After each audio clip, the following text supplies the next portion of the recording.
ऐसी घटनाएं पहले होती रहती। कोई राक्षस आते थे, देखते से सीता को तो खाना चाहते थे या कोई अपहरण करके ले जाना चाहता था। तो भगवान ने कहा कि वे लोग तो घात में रहते हैं, तुम इधर आ गए, कोई न कोई ले गया होगा या मार दिया होगा सीता को। और आए जल्दी जल्दी, चलो चलो चलो चलो चलो, आए तो देखे आश्रम में सीता जी नहीं है, रावण हरण करके ले गया था माया सीता का।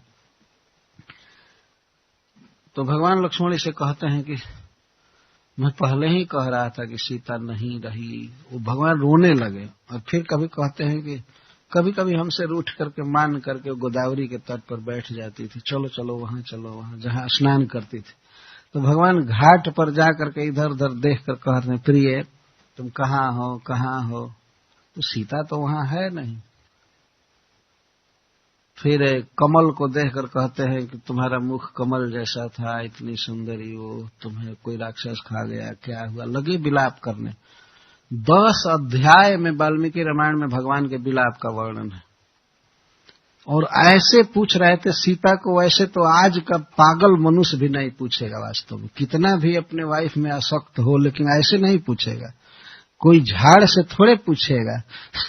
अगर कोई पुलिस को देगा इन्फॉर्मेशन कि हमारी पत्नी कहाँ चली गई, या पता लगाइए, चाहे टेलीविजन में देगा, रेडियो में देगा, लेकिन वृक्ष से पूछे, ऐसा तो नहीं हो सकता। भगवान किसी वृक्ष की शाखा को पकड़ करके, वृक्ष को पकड़ कर कहते थे, तुमने देखा है सीता को? तो हवा चलती थी और वृक्ष की शाखा ऐसे हिलती थी, तो ये मानते थे वो नहीं देखा है, ये ना कर रहा है, ऐसा ऐसे भगवान कह रहे हैं ये नहीं देखा है। और फिर किसी पशु से पूछते हैं, हरिण से पूछते हैं, गाय से पूछते हैं, वन के जीवों से पूछते हैं, हे खग मृग, हे मधुकर श्रेणी, तुम देखी सीता मृग नहीं, तुमने सीता को देखा है? किसी से, पशु से पूछ रहे हैं, वृक्ष से पूछ रहे हैं, पत्थर से पूछ रहे हैं। इस लीला को जिन लोगों ने देखा या सुना, उनका धैर्य खत्म हो जाता है। वे कहते हैं अरे बाप रे, ये भगवान कैसे? भगवान क्या इतना अज्ञ हो सकता है? और तो और शिव जी की पत्नी का दिमाग खराब हो गया। उस समय शिव जी अगस्त ऋषि के आश्रम पर गए थे दक्षिण भारत, और लौट रहे थे। तेहि अवसर भंजन महिभारा, हरि रघुवंश लिन्ह अवतारा, पिता बचन तज राज उदासी, दंडक बन विसरत अविनाशी। उसी समय सीता का हरण हुआ था और भगवान शिव आ रहे थे। तो उनकी इच्छा हुई कि भगवान का दर्शन करूं, लेकिन जा नहीं सकते थे। भगवान राम के पास अगर शिव जी जाते तो खुल जाता है रहस्य कि ये भगवान है, अवतार लिए। लेकिन भगवान ब्रह्मा जी के वचन को सत्य करना चाहते थे। रावण ने मांगा था कि मनुष्य या बानर के हाथ से मेरी मृत्यु होनी चाहिए। तो भगवान चाहते थे कि रावण उनको मनुष्य ही समझे, भगवान न समझे।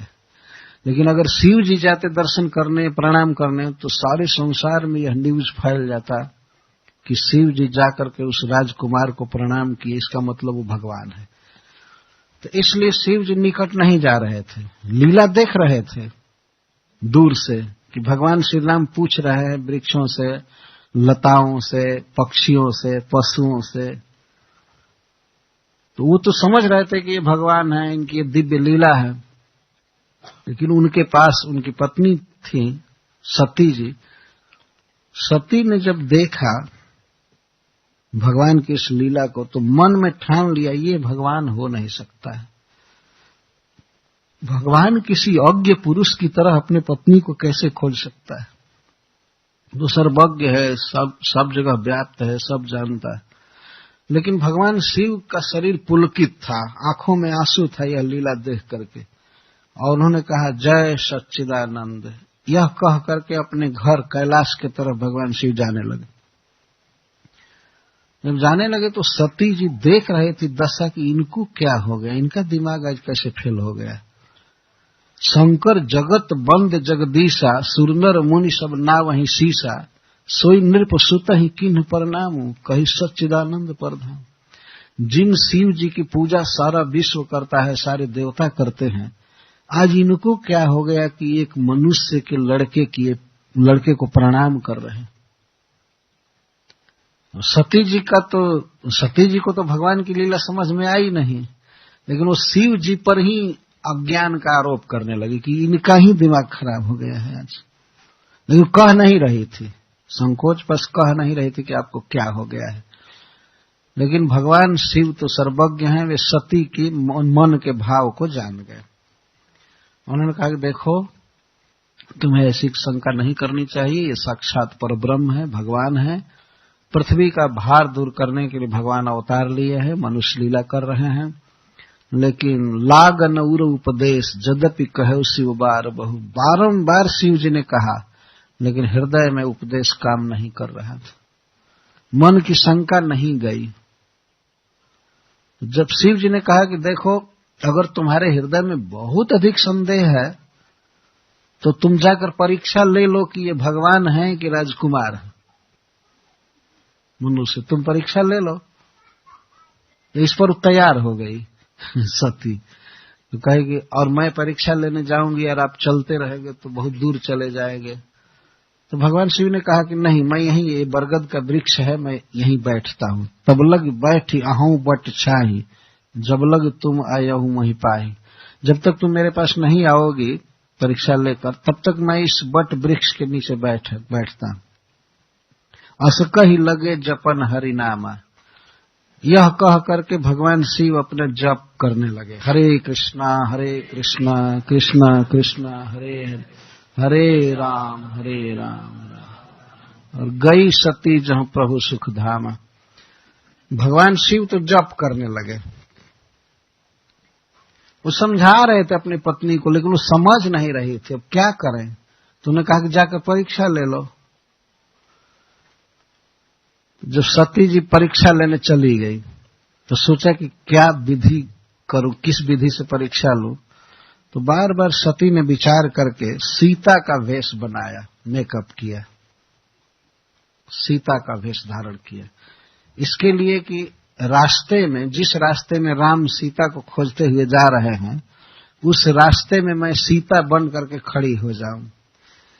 तो यदि वो मनुष्य होंगे तो कहेंगे, मेरी सीता मिल गई, वो इस तरह से हमसे प्रेम करेंगे, आलिंगन करना चाहेंगे, कहेंगे मैं बहुत रो रहा था, कहाँ चली आई, कौन लाया। यदि मनुष्य होंगे तो ऐसे बोलेंगे, और नहीं यदि भगवान होंगे तब तो कहेंगे, हमसे कुछ पूछेंगे कि माता जी आप कहाँ से आ गई और ये शिव जी कहाँ हैं, अकेले क्यों घूम रही हैं। उन्होंने सोचा सती ने कि अगर भगवान होंगे तो जान जाएंगे कि मैं सती हूं, और मनुष्य होंगे तो समझेंगे कि सीता है। यथावत सीता जी जैसा वेश बना ली। तो सीता का पुनि हृदय विचार करी, धरि सीता कर रूप, आगे हुई चली तही जहियावत सुरभूप। तो जिस पथ से भगवान सीता के विरह में रोते हुए आ रहे थे, उसी पथ में सीता जी विपरीत मार्ग में जा रही थी, भगवान के तरफ। तो भगवान ने देखा, तो भगवान तो सर्वज्ञ है, ईश्वर है, वो जान गए कि ये सती है। तो आगे बढ़कर भगवान श्री राम प्रणाम किए सती जी को और सती को प्रणाम करके सबसे पहला प्रश्न भगवान ने किया, माता जी अकेले कैसे घूम रही हैं, भगवान शिव कहाँ है। कभी व्यंग भी कहे कि ऐसे तो अकेले स्त्री को घूमना नहीं चाहिए आप अकेले कैसे घूम रही हैं। अब इतना सुनते ही सती तो बिल्कुल होश खो बैठी कि बाप ये क्या हो गया। मैं शंकर कर कहा न माना, निज अज्ञान राम पर आना। अरे ये तो प्रभु हैं, ये तो भगवान है। और वो पश्चाताप करने लगी और आगे चली। अब तो शिव जी से चिंता होगी, क्या कहूंगी, कैसे कहूंगी, मैं उनकी बात पर ध्यान नहीं दी। तो आगे देख रही है कि सीता का हरण हुआ नहीं है। भगवान श्री राम, सीता और लक्ष्मण तीनों जा रहे हैं। सती जी देखने लगी, इधर देखती हैं तो सीताराम लक्ष्मण, पीछे देखती हैं तो सीताराम लक्ष्मण, आगे सब जगह सीता का हरण हुआ ही नहीं है। और इसके बाद देखी कि ब्रह्मा और इंद्र आदि देवता सब फूल बरसा रहे हैं भगवान श्री राम पर, जय जय ध्वनि कर रहे हैं, वेद मूर्तिमान होकर के स्तुति गा रहे हैं। तो वो समझ गई कि ये तो भगवान है, परमेश्वर है। तो मैंने बहुत गलती किया, इनकी परीक्षा लेने चली। तो जो कुछ भी हुआ, बाद में वे गई शिव जी के पास। तो शिव जी हंस करके पूछे, तबीयत ठीक है? कुछ उदास दिख रही थी सती जी। तो शिव जी ने पूछा कि सब तबीयत ठीक है ना? अच्छा, परीक्षा किस तरह लिया? तो सती जी सीधा झूठ बोलना चालू की। भगवान ने कहा, शिव जी ने कहा कि कहूं सत्य सब बात, लीन परीक्षा कवन विधि, कहूं सत्य सब बात। सब बात बोलो और सत्य सत्य बोलो। किस तरह से परीक्षा लिया, परीक्षा के बाद क्या हुआ। लेकिन सती जी सब बात नहीं कहेंगी और जो कहेंगे वो झूठ कहेंगी। भगवान शिव ने कहा कि सत्य बोलो और पूरा पूरा सुनाओ। तो वो क्या कहते हैं, कछु न परीक्षा लीन गोसाई, किन्ह प्रणाम तुम्हारी नहीं। मैं कोई परीक्षा नहीं ली, जैसे आप प्रणाम किए थे ना वैसे जाकर हमने प्रणाम किया। सरासर झूठ बोल रही है। जैसे आप प्रणाम किए थे वैसे मैं भी प्रणाम किए, और तुम जो कहा सो वृथा न हो। आप जो कहे वो मिथ्या नहीं है, वास्तव में राम जो है भगवान है, मुझे विश्वास हो गया। तो भगवान शिव इतना भोला नहीं थे कि अब जाकर के प्रणाम कर रही है। पहले के इसके वक्तव्य में बहुत अंतर था ना। पहले तर्क कर रही थी, विवाद कर रही थी, और इसके बाद जाकर प्रणाम कर ली। ऐसा तो हो नहीं सकता था।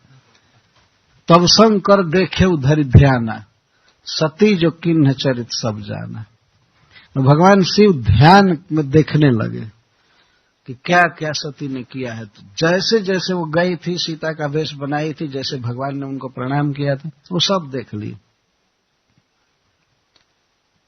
और देखने के बाद भगवान शिव कहते हैं, मुझे विश्वास नहीं था कि तुम भी झूठ बोल सकती। भगवान श्री राम की माया बहुत प्रबल है, किसी से भी झूठ बोलवा सकती है। तो सती जी जीवन में कभी झूठ नहीं बोली थी। देवता लोग कभी झूठ नहीं बोलते। वेद में एक वाक्य है कि देवा हरितम अनृतम मनुष्य। भगवान ने सृष्टि किया तो देवताओं को सत्य बोलने के लिए बनाया। देवता सदा सत्य बोलते हैं, और मनुष्य झूठ बोलने के लिए बनाया गया है। झूठ बोलना है मनुष्य का काम है। मनुष्य समाज बिना झूठ बोले चल ही नहीं सकता है। झूठ बोलना ही है किसी भी तरह से। ये वेद का वाक्य है। इसका अर्थ है कि मनुष्य बहुत झूठ बोलते हैं, देवता कभी झूठ नहीं बोलते।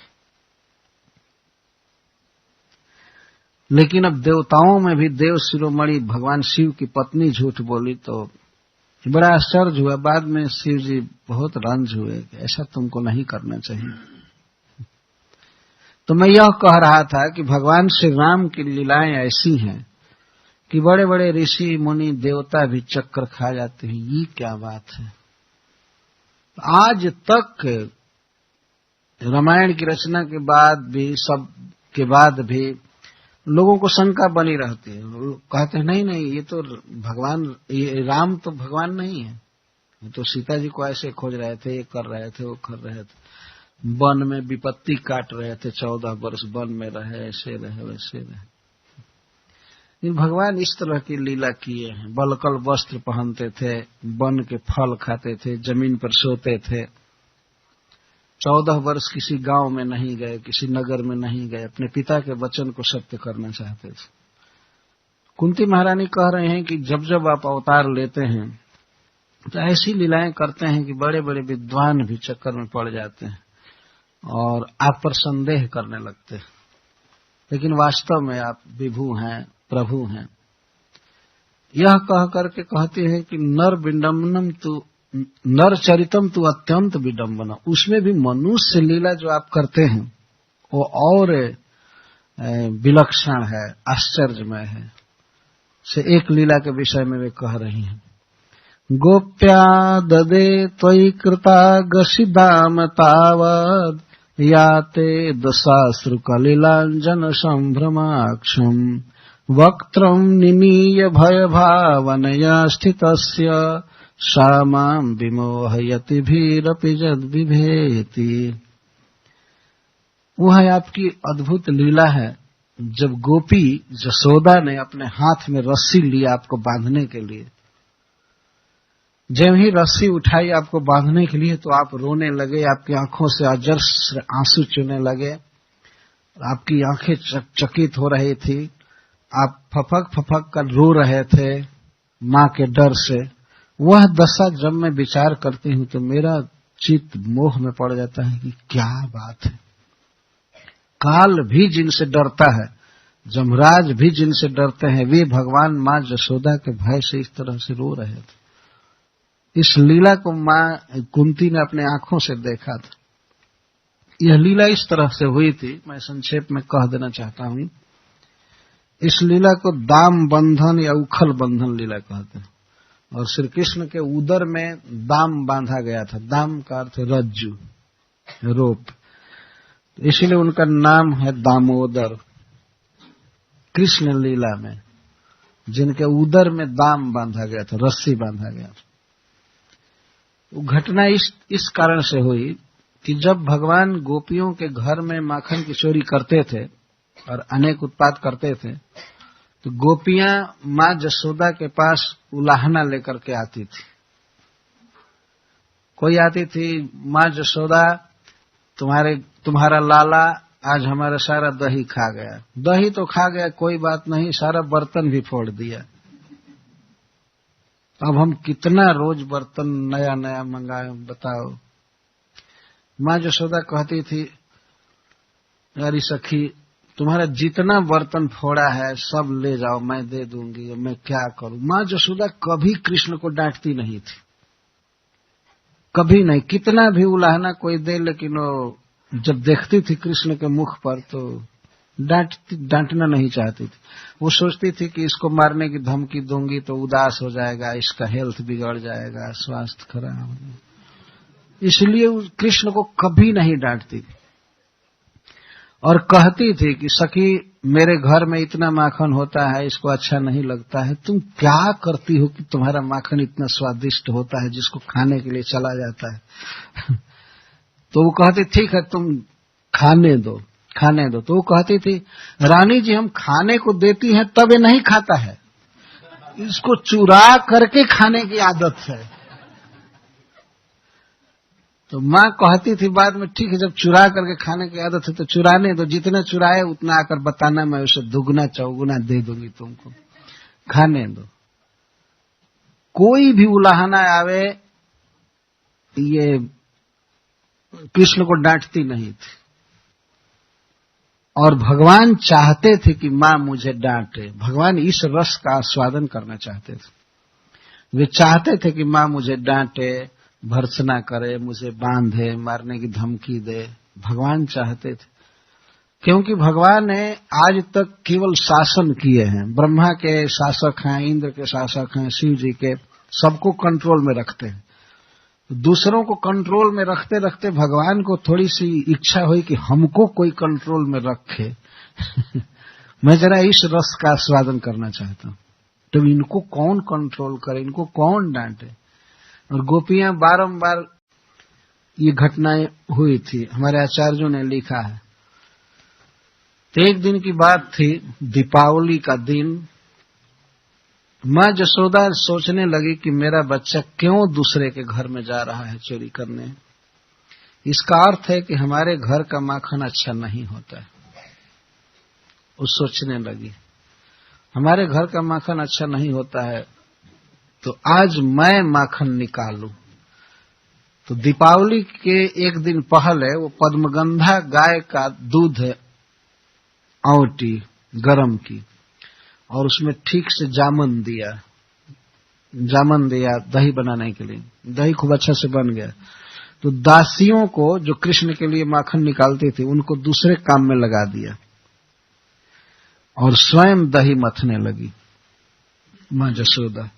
और सोचती थी कि इतना अच्छा माखन निकालूंगी, इतना अच्छा माखन कि यह माखन खाने के बाद मेरा पुत्र दूसरे के घर की ओर देखेगा भी नहीं। कुछ गौएं थी ब्रज में जिनके लिए सुगंधित घास रिजर्व रखा गया था क्षेत्र चरने के लिए। वे गौएं भी पद्मगंधा गाय कही जाते थे, जिनके शरीर से कमल की सुगंध निकलती थी। तो वे गौएं फिर सुगंधित घास चरती थी। और 100 गौएं ऐसी थी, 100 गौएं जो दूध देती थी, तो उनके दूध को कुछ और गौओं को पिलाया जाता था, सबसे बेस्ट क्वालिटी की गाय। तो उनके दूध को मां जसोदा गर्म की और दही जमाई और इसके बाद मथने लगी। श्रील सुखदेव गोस्वामी बहुत विस्तार से वर्णन किए हैं कि मां जसोदा किस तरह से दही मथ रही है। यह रानी थी, नंद महाराज की गेहिनी, कभी दही नहीं मथी थी, लेकिन उस दिन मथने लगी। क्षौमम वासः पृथुकटि तटे बिभ्रति सूत्र नद्धम। तो मां जसोदा उस कर्म की सफलता के लिए, अच्छा से कर्म पूरा हो, इसके लिए सबसे सुंदर वस्त्र पहनी, रेशमी लहंगा। लहंगा आप लोग जानते हैं, ब्रज की स्त्रियां 2 वस्त्र पहनती हैं, एक तो कटी से नीचे लहंगा, बहुत बड़ी बड़ी साड़ी होती है, और एक ओढ़नी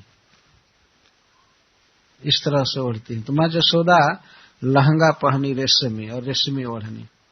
रेशमी वस्त्र पवित्र माना जाता है, तो माखन अच्छा से निकले उसके लिए वस्त्र पहने। कोई भी काम किस वस्त्र से करना चाहिए जानना चाहिए। सारा काम ये केवल फुल पैंट पहन करके नहीं होता है। यहां भगवान की पूजा करने जाते हैं तो कभी पैंट पहन कर नहीं जाते, देखा है ना आपने। अलग अलग काम है, नाइट ड्रेस अलग होता है अब कोई रात में नाइट ड्रेस पहना हो और वही उठ करके चल दे मंदिर में आरती करे, ऐसा करे, ऐसे ये तो ठीक नहीं है इधर के लोग तो शायद समझते हैं कि कोई भी काम बस फुल पैंट पहन कर करो, कोई भी काम। लेकिन अलग अलग कामों में अलग अलग वस्त्र पहनने की अनुमति दी गई है शास्त्रों में। सोते समय कैसा वस्त्र पहने, घूमना हो कैसा वस्त्र पहने, समाज में कैसा वस्त्र पहने, देवता की आराधना करते समय कैसा वस्त्र पहने, ये सब सिखाया गया है। हम जो लोग भारतीय कल्चर में जन्म लिए हैं, हिंदू में, उनको कम से कम चाहिए कि अपने लिए स्पेशल धोती रखा करें, जन्माष्टमी पर धोती पहने। ये तो रोज पहनना चाहिए, लेकिन मैं कम से कम की बात कर रहा हूं कि धोती रख करके किसी किसी पर्व पर, भगवान के जन्मदिन पर या एकादशी को या और किसी अवसर पर धोती पहन करके बैठना चाहिए। देवता लोग धोती पहनते हैं, देवता कभी फुल पैंट नहीं पहनते, भगवान भी कभी ये सब नहीं पहनते। कुछ लोग कहते हैं कि बहुत ठंडा है, बहुत ठंडा है, लेकिन हम भी तो आए हैं, वही जो इंडिया में पहनते हैं वही पहने हैं। गर्मी में एक बढ़ाए है, स्वेटर बढ़ाए है, लेकिन वास्तव में हम लोगों के ऋषियों ने, पूर्वजों ने जो वस्त्र पहनने के लिए कहा है, वस्त्र रखना चाहिए अपने लिए कुछ ऐसा। स्त्रियों को चाहिए कि अपनी साड़ी रखें और समय पर पहने, और पुरुष तो मां जसोदा रेशमी लहंगा पहनी, तो पहनती ही थी सदा, और मथने लगी। क्षौमम वास पृथुकटि तटे बिभ्रति। पृथुकटि तटे, मां जसोदा के नितंब बड़े बड़े थे, तो कमर में बांधी। पुत्र स्नेह स्नुत कुछ जुगम जात कंपम च शुभ्रु। जब वो दही मथ रही थी तो पुत्र का ध्यान हो रहा था, कृष्ण का, और कृष्ण की बाल लीलाओं को ही गा रही थी। जो जो लीलाएं बीत गई थी उन लीलाओं को गा रही थी। अपने आप छंदबद्ध हो जाते थे वे गीत। और कृष्ण के प्रति अत्यधिक स्नेह होने से मां जसोदा के दोनों स्तनों से दूध चुचुआ रहा था। मां जसोदा का चेष्ट, उसकी कंचुकी भींग गई थी। ये श्रील सुखदेव गोस्वामी ध्यान कर रहे हैं, महाराज परीक्षित की सभा में सुना रहे हैं कि मां जसोदा के दोनों स्तनों से दूध चू रहा था। दूध क्यों बाहर आ रहा था? इस पर आचार्यों ने लिखा है कि अप्राकृत जगत का दूध भी चिन्मय है, स्पिरिचुअल है।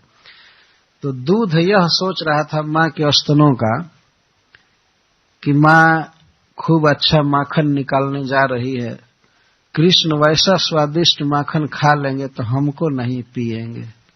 तो माता यशोदा के स्तन का दूध यह सोच करके चिंतित होकर बारंबार बाहर आ रहा था कि मैं किस लिए हूं, अगर वो माखन खा करके संतुष्ट हो जाएंगे तो मुझे नहीं पिएंगे, मुझे नहीं पिएंगे। शायद इसीलिए दूध चुचुक से बाहर आ रहा था, स्तन से बाहर आ रहा था, वो शोक में था।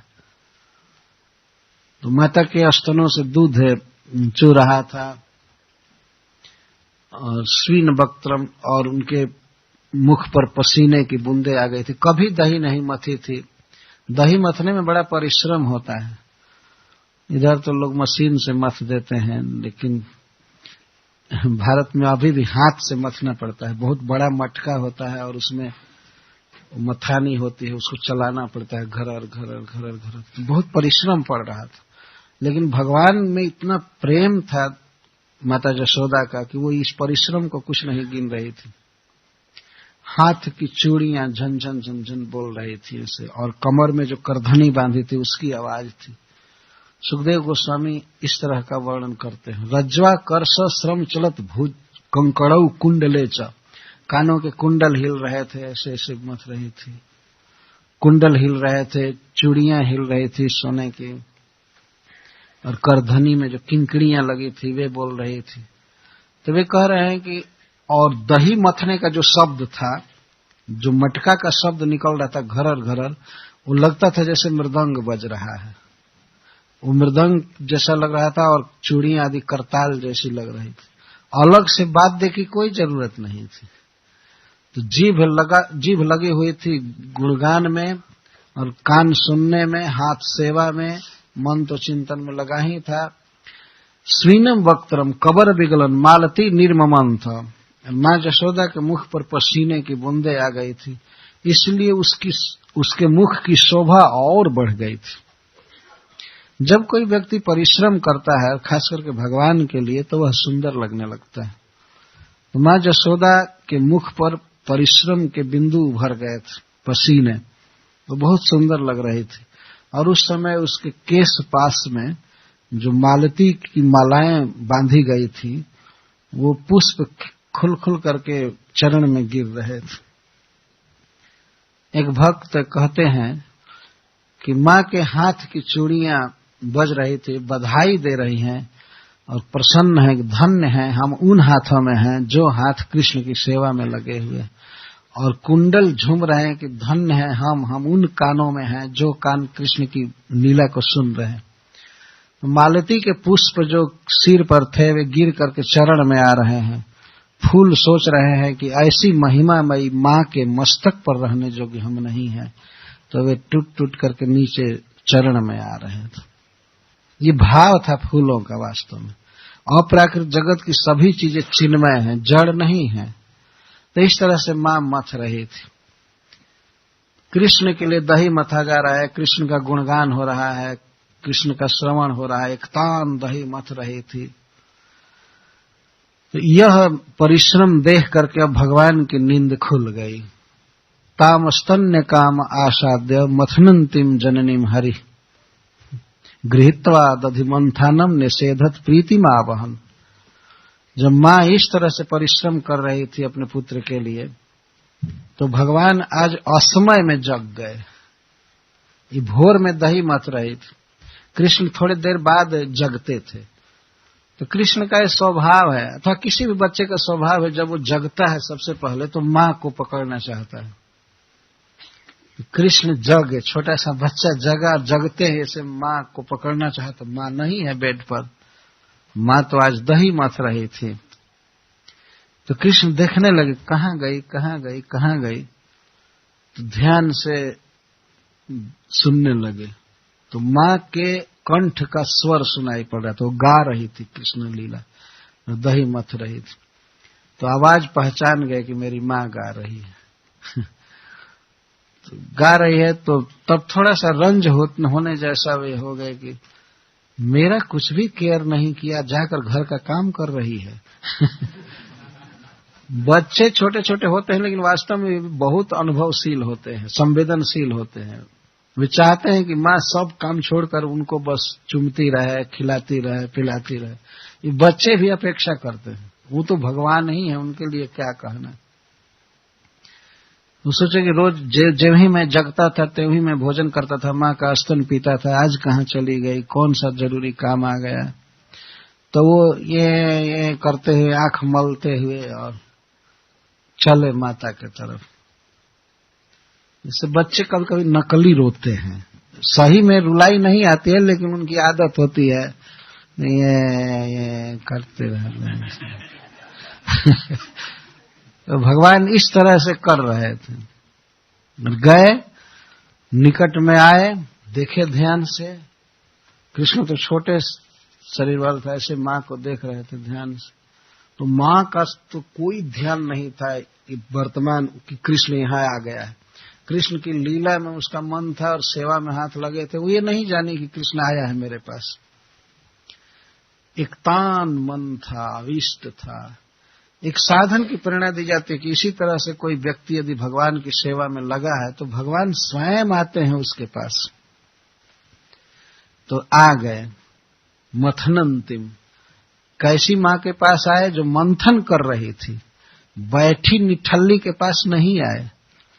जो व्यक्ति बैठा रहता है, काम नहीं करता है, भगवान उसको नहीं मिलेंगे। भगवान के लिए परिश्रम करना चाहिए। तो भगवान आए और देखने लगे क्या उपाय करूं कि इसका चित्त बाहर हो, इसका ध्यान भंग हो, तब मुझको दूध पिलाएगी ना। और वो बच्चा भूखा था, रात भर का दूध पिया नहीं था। रात में बीच बीच में जग करके पिया होगा लेकिन फिर भी बच्चों को बहुत जल्दी भूख लगती है। तो सोचने लगा अब क्या उपाय करूं कि माँ का ध्यान बाहर हो। यह सोच करके गृहीत्वा दधिमंथानम, जो दधिमंथन दंड था, जिन लोगों ने देखा है वो समझ जाएंगे। मटका में डूबा हुआ था, जो डंडा होता है, मथानी होती है, उसमें ऐसे निकला होता है, ऊपर पतला भाग होता है और एक खंभा होता है जिसमें वो बंधा होता है दूसरी रस्सी से 2 जगह पर। तो जो दधिमंथन दंड था उसी को जाकर पकड़ लिया, ब्रेक लगा दी। यद्यपि कृष्ण उस आयु में इतने बलवान नहीं थे कि वो पकड़ लें और जाम हो जाए। माँ खींच रही थी तो कुछ भी नहीं था ब्रेक, लेकिन फिर भी भगवान भगवान है। तो उन्होंने ब्रेक लगाया, ऐसे पकड़ा, जाम किया। तो जब नहीं हिला तब माँ का ध्यान आया, क्या हो गया, अकस्मात जाम कैसे हो गया, ये दधिमंथन दंड हिल नहीं रहा है। तो बाहर जब चित आया, आंख खोलती है तो देखती हो कृष्ण आ गया है। तो माँ को बड़ी प्रसन्नता हुई, उद्विग्न नहीं हुई कि बच्चा आकर डिस्टर्ब किया, ऐसा भाव नहीं हुआ। बहुत प्रसन्न हुई।